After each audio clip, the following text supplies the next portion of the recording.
Hey, everybody, welcome to the Jimmy Dore Show. I'm here with Ron Placone, the miserable liberal. I'm miserable. Howdy, howdy. I'm happy. So, Ted Cruz, this is, I'm a little bit late on this, but Right. I forgot to do this in the show we did last week. Anyway, so here he is at the Senate hearing with Attorney General Sally Yates. And this is going to be pretty sweet. This is when Ted Cruz... So, he gets all this accolades for being really smart, and he was a lawyer that argued in front of the Supreme Court. He's not that smart. He's just not. I've met a lot of lawyers now. They're not that smart. Again, you just think they're smart. They just went to law school for 3 years and learned how to pass a test, the bar. Anyway, so here he is interviewing, and he gets his ass... Would be detrimental to the... So he gets his ass handed to him. So this is going to be great. He's going to try and read her the law, except she knows a little bit more about the law than Ted Cruz does. She's going to reveal it to him right now. And it just... Okay, here, let's just show it to you. By this express text of the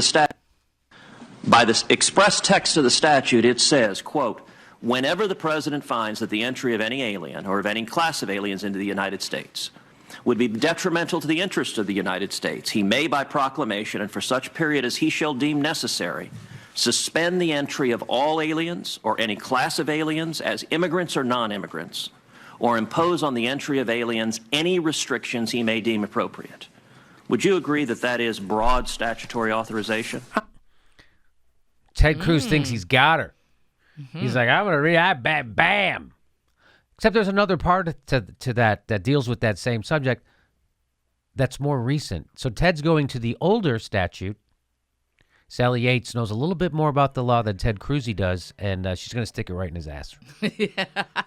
And I am familiar with that, and I'm also familiar with an additional provision of the INA that says no person shall receive preference or be discriminated against in issuance of a visa because of race, nationality, or place of birth. That, I believe, was promulgated after the statute that you just quoted. And that's been part of the discussion with the courts with respect to the INA, is whether this more specific statute trumps the first one that you just described. But my concern was not an INA concern here. It rather was a constitutional concern, whether or not this the executive order here violated the Constitution, specifically with the Establishment Clause and equal protection and due process. Whoa. What can we say other than summer's coming and somebody got his first burn?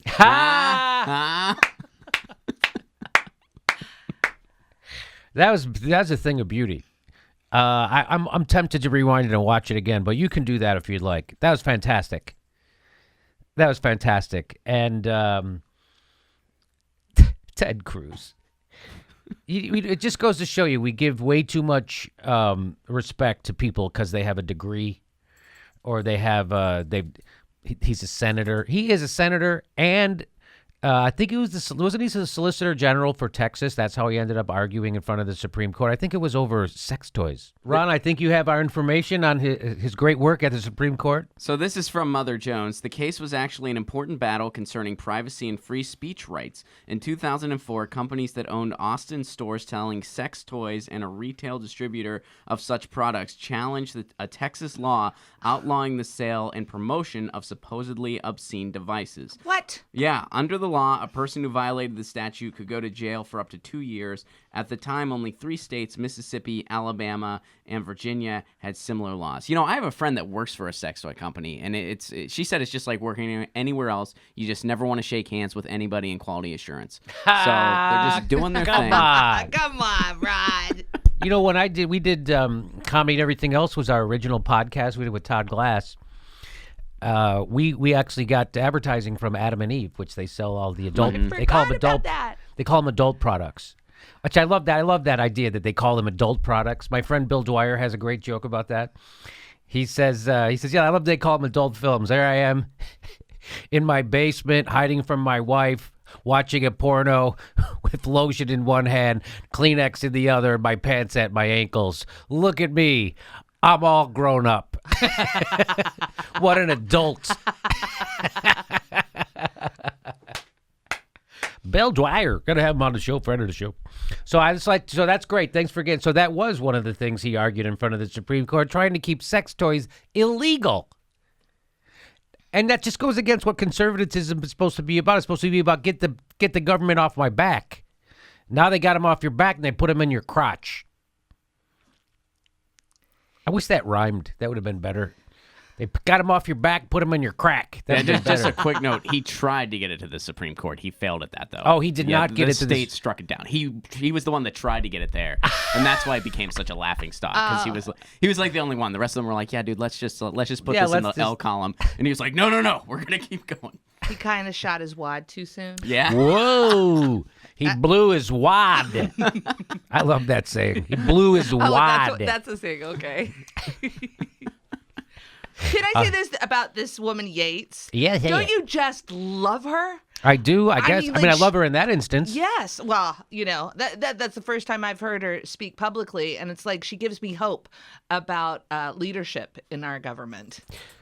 Former acting Attorney General Sally Yates with a smackdown on Ted Fuckface Cruz.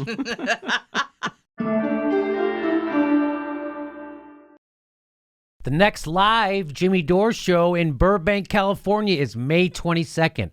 May 22nd, that's a Monday night, live in Burbank, California. Special guests, a great time. Get your tickets right there.